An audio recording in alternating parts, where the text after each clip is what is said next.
The Silver Star, the legend of Bass Reeves. The hook. They say he was a ghost who rode a pale horse. They say he could outshoot a professional gambler while blindfolded and outthink a fox in a thicket. In the lawless expanse of the American Old West, a place where the dirt was soaked in blood and the law was often just a suggestion, one man stood as an impossible pillar of justice. He was a former slave who became the most feared lawman in the territories, a man who arrested his own son for the sake of his badge, and the real-life inspiration for the legend of the Lone Ranger. This is not a tall tale. This is the iron-cold truth of Bass Reeves. Chapter 1. The Breaking of Chains. The air in Texas in the 1860s was thick with the scent of cedar, dust, and the suffocating weight of oppression. Bass was a man of immense physical stature, 6 feet 2 inches of solid muscle, but in the eyes of the law, he was property.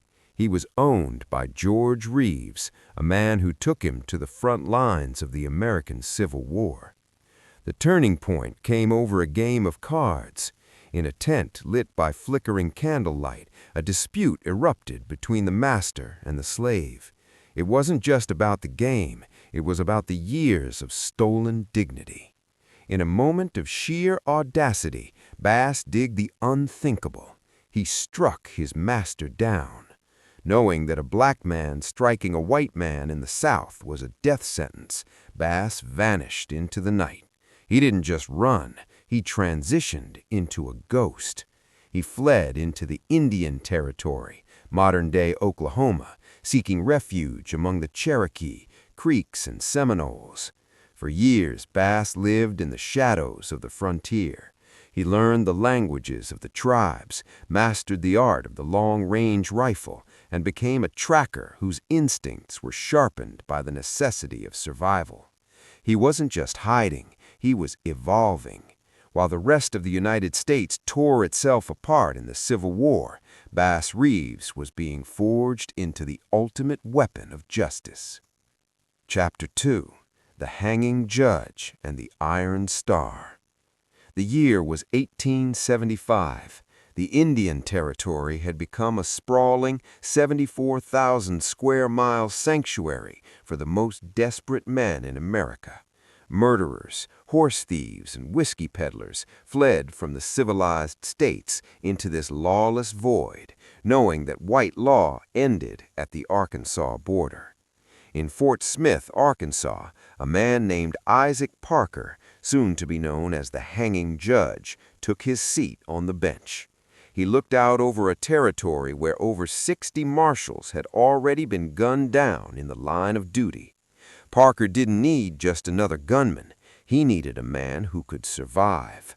When James Fagan, the marshal for the Western District, heard of a black man living among the Creeks who knew every trail, every creek bed, and every dialect from the Red River to the Kansas line, he didn't care about the color of the man's skin. He cared about his survival rate. The appointment. Bass Reeves stood in the courtroom, his shoulders nearly brushing the door frames. He was illiterate. He couldn't read the warrant Parker held in his hand, but as Fagan read the names and the crimes aloud, Bass didn't blink. He memorized the cadence of the names, the descriptions of the scars, and the locations of the crimes. "Reeves," Fagan asked, "can you bring them in?" "I can bring them in, alive if they're smart, dead if they ain't." They pinned a silver star on his chest. It was a piece of tin that commanded the respect of the federal government, but in the territory, it was nothing more than a bullseye. The first mission, the Webb gang. His first assignment was to track down the Webb gang, a group of killers hiding in the Cookson Hills. Most marshals would have ridden in with a posse of 20 men, dust clouds signaling their arrival from miles away. Bass did something different. He took his horse and a pack mule, but he dressed in rags. He removed his gun belts and hid his 2.45 caliber Colts in the folds of a tattered coat. He dirtied his face and walked toward the gang's hideout, feigning the limp of a man who had been robbed and left for dead. When the outlaws spotted him, they didn't see a federal officer. They saw a broken man. They invited him to their campfire, laughing at his misfortune. Bass waited. He sat with them, ate their salt pork, and listened to them brag about their crimes. At dawn, while the dew was still heavy on the grass and the outlaws were deep in a whiskey-soaked sleep, Bass didn't reach for his gun first. He reached for his handcuffs. By the time the first man woke up, he was chained to his partner. One outlaw, a man named Jim Webb, lunged for a rifle. In a movement so fast it seemed blurred, Bass drew. He didn't aim for the chest. He shot the rifle out of Webb's hand. "The name is Bass Reeves, Deputy U.S. Marshal," he said, his voice a low, melodic rumble that carried the weight of a mountain. "And you're coming back to Fort Smith." The long trail back. The journey back to Fort Smith was a 2-week trek through hostile land. Bass had to sleep with one eye open, often sitting with his back against a tree, his shotgun across his lap. He talked to his prisoners. He didn't treat them with cruelty, but with a terrifyingly calm professionalism. When he finally marched the gang into the courtyard of the Fort Smith jail, the town went silent. People came out of the saloons and the dry goods stores to witness the sight. A black man, tall and unbowed, bringing in a group of white outlaws who had eluded the law for years. This was the beginning of the legend. For the next 32 years, Bass Reeves would ride into the valley of the shadow of death and emerge every single time. Chapter 3. The Heavy Hand of Justice. By the late 1880s, the name Bass Reeves was a whisper of dread in every outlaw dugout from the Arkansas border to the Rockies. He had become a master of psychological warfare. He knew that the frontier ran on reputation, and his was becoming mythical. But as his legend grew, so did the weight of the star on his chest. In the U.S. West, the law wasn't just about catching bandits, it was about the cold, impartial application of rules in a land that hated them. The Duel with Jim Webb. While Bass was known for bringing men in alive, some men simply refused the grace of the handcuffs. Jim Webb, a high-strung ranch foreman turned murderer, had skipped bail and retreated to the dangerous borderlands. Bass tracked him for weeks, eventually cornering him at a remote ranch. When Webb saw the tall silhouette of Reeves on the horizon, he didn't run. He drew his Winchester rifle and fired. The first bullet tore through the breast of Bass's coat. The second nipped his hat. Bass didn't flinch. He dismounted, stood in the open, a target 6 feet 2 inches tall, and leveled his rifle. He fired once. Webb fell, a bullet through his lungs.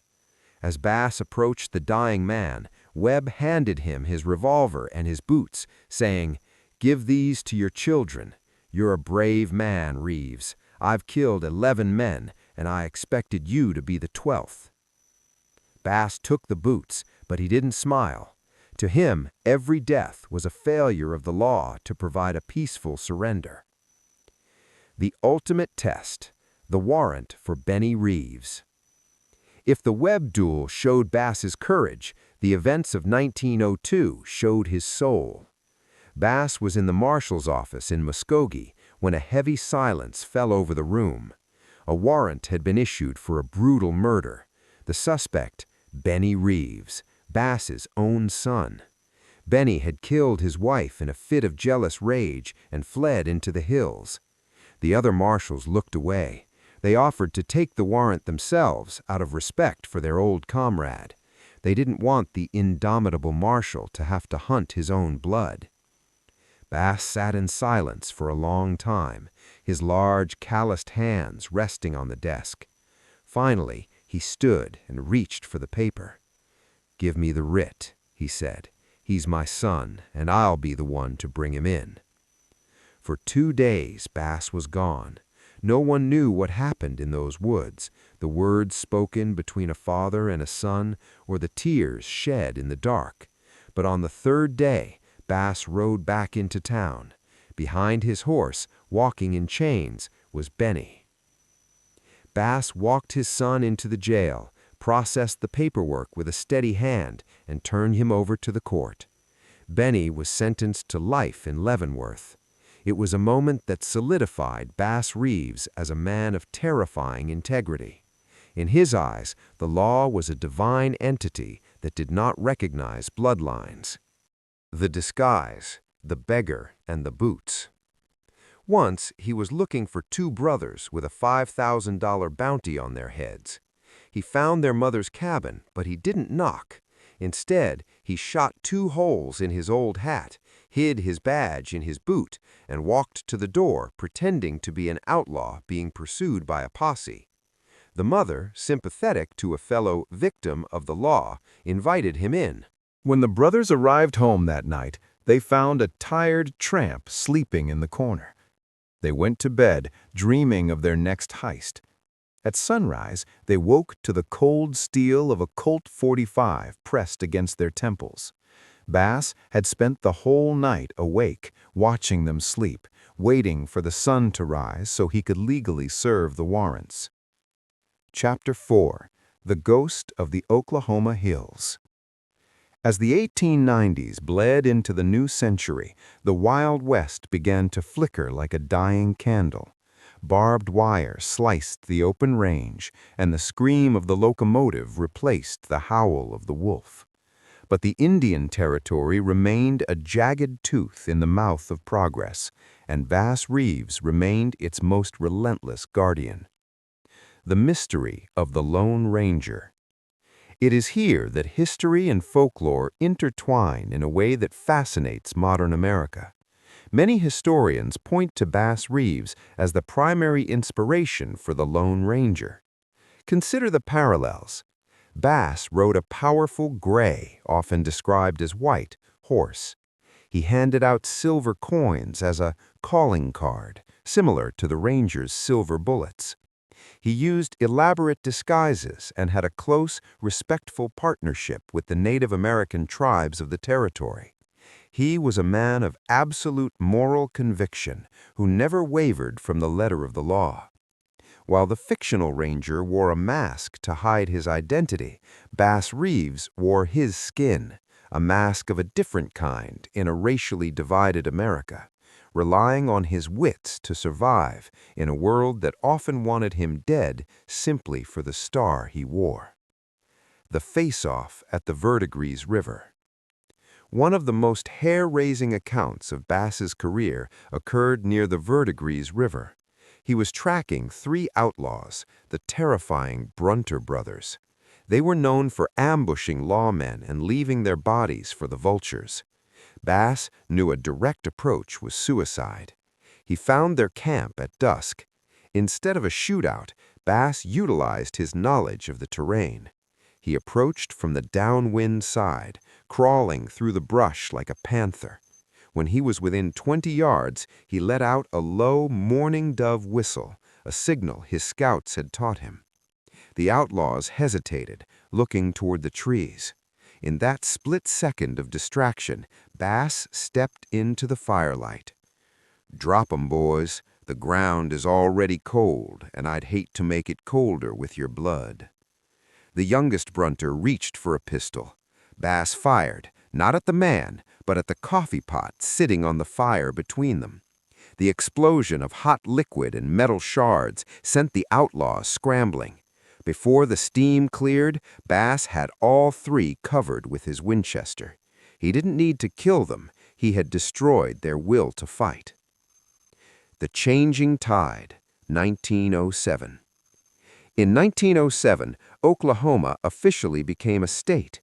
With statehood came a new set of laws, and unfortunately, the rise of Jim Crow. The federal marshal system was restructured, and the man who had tamed the territory found himself in a world that was becoming increasingly hostile to a black man in power. But Bass Reeves didn't disappear. He joined the Muskogee Police Department. At nearly 70 years old, the old lion walked a beat in the city. It was said that during his 2 years on the force, not a single crime was committed on his watch. Outlaws who would have shot a younger officer dead would simply cross the street when they saw the tall, straight-backed figure of Bass Reeves approaching. They didn't fear his gun as much as they feared the legend behind it. The final trail. In 1910, Bright's disease finally did what no outlaw's bullet could. Bass Reeves lay on his deathbed in Muskogee. As he grew weak, stories say that former outlaws, men he had once arrested and sent to prison, came to his house, not for revenge, but to pay their respects. They knew that while he was a hard man, he was a fair one. When he passed, his funeral was attended by hundreds, black, white, and Native American. It was a rare moment of unity in a segregated era, a final tribute to a man who served a law that didn't always serve him back. Chapter 5: The Case of the Invisible Assassin and the Final Stand. By the time the 20th century dawned, Bass Reeves was more than a lawman. He was a relic of a vanishing world. But the new century brought new types of criminals, men who didn't just rob stagecoaches, but men who used the growing complexity of the law to hide their tracks. The Ghost of the Cookson Hills. In 1904, a series of mysterious disappearances began to plague the Cookson Hills. Travelers, settlers, and even a minor local official had vanished without a trace. The local populace was terrified, whispering stories of the ghost of the hills, a killer who struck without leaving a footprint or a shell casing. The marshal's office was stumped. There were no witnesses, no bodies, and no clues. Bass, now in his late 60s, requested the case. While younger marshals relied on faster horses and newer gadgets, Bass relied on the ancient art of scouting. For 3 weeks, Bass disappeared into the hills. He didn't ride his horse, he led it. He lived off the land, eating parched corn and dried meat, moving with the silence of the Creek hunters who had trained him decades prior. He wasn't looking for a man, he was looking for a break in the pattern of nature. One morning, he noticed the patch of ground where the birds didn't land. He sat perfectly still for 6 hours, watching. Eventually, he saw a thin wisp of smoke, not from a campfire, but from a smoke hole hidden beneath a thicket of brush. He had found a dugout, the Duel of Wits. Inside was a man named Webb, not related to the Jim Webb of his youth, but just as deadly. This Webb was a sniper. He had a high-powered, scoped rifle, a rarity at the time. He had been picking off travelers from a distance just to steal their supplies. Bass didn't rush the hole. He knew the man had the advantage.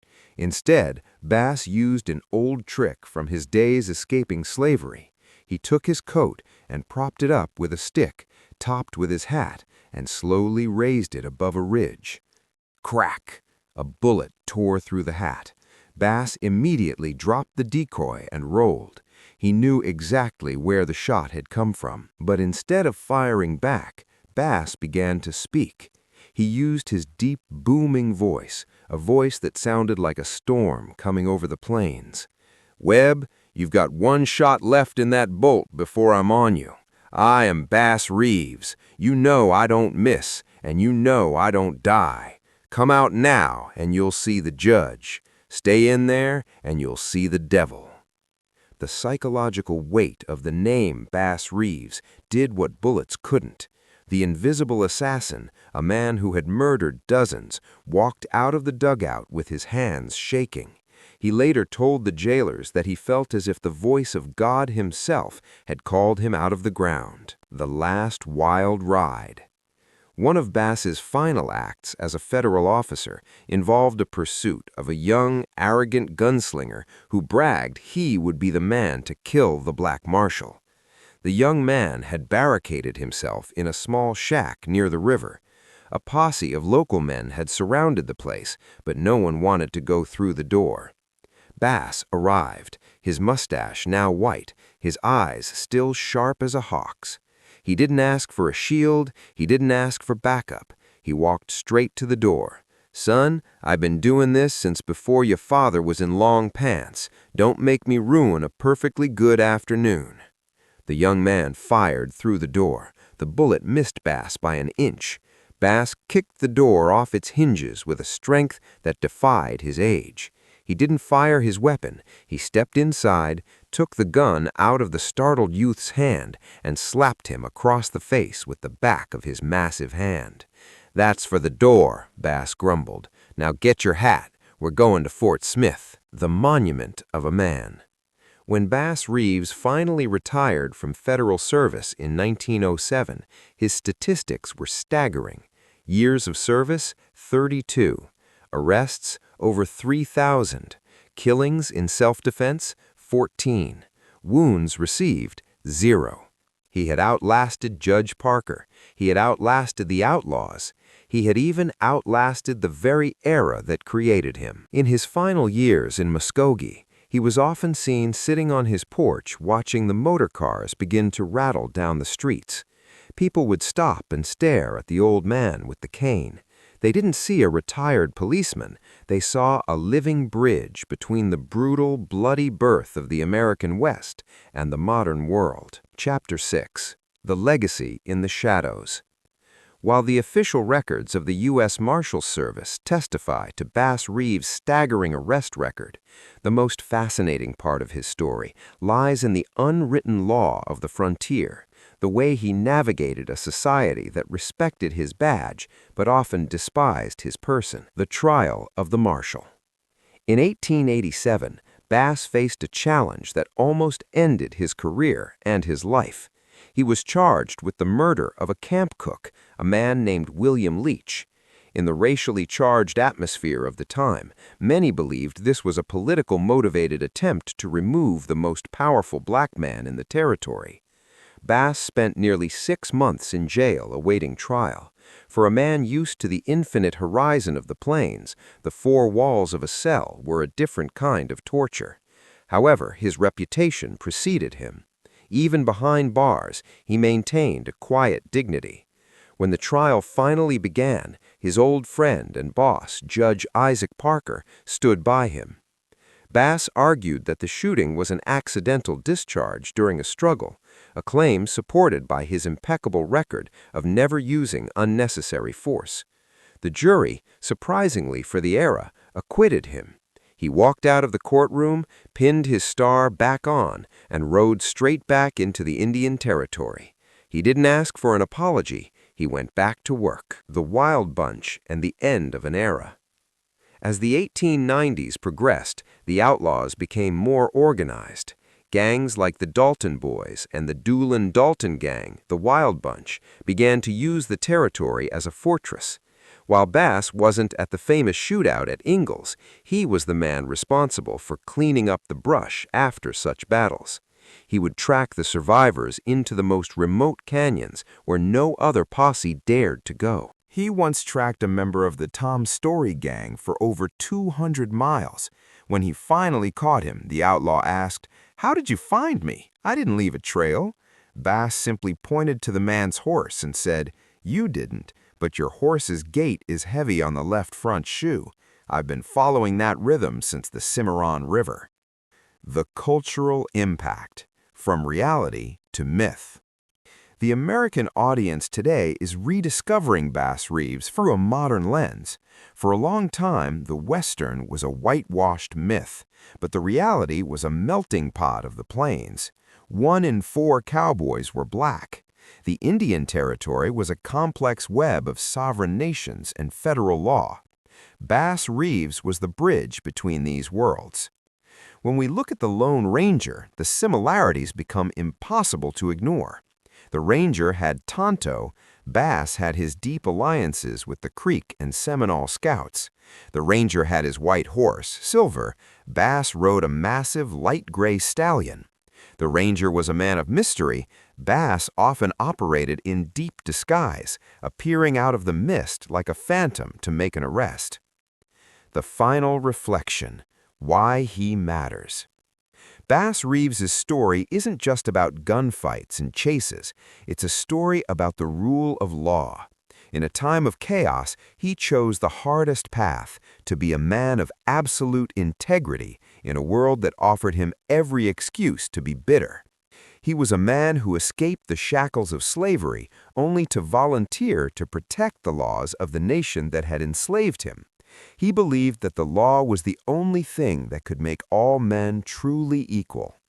When he turned in his own son, he proved that no one, not even blood, was above the principle of justice. Conclusion: the star still shines. Today, if you visit Muskogee, Oklahoma, you will find a towering bronze statue of Bass Reeves on his horse, his rifle in hand, riding forever toward the horizon. He is no longer a hidden figure. He is a titan of American history. His life reminds us that the Wild West wasn't just won by those who were the fastest with a gun, but by those who were the strongest in their convictions. Bass Reeves didn't just tame the territory, he defined the American spirit.